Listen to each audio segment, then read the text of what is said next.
মির্জা ফখরুল ইসলাম আলমগীর একই দিনে যখন বলছেন আওয়ামী লীগকে জাতীয় পার্টিকে ইলেকশন করতে দিতে হবে এবং ওই একই দিনে আওয়ামী লীগের নেতাকর্মীরা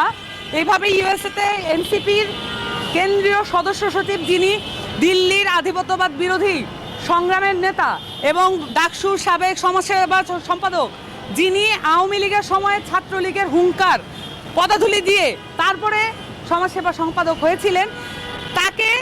আক্রমণ করার দুঃসাহস দেখিয়েছে এবং এইটা যোগসাজশ না হয়ে কোনোভাবেই পারে না। আওয়ামী লীগের যে এই কাণ্ডকীর্তি,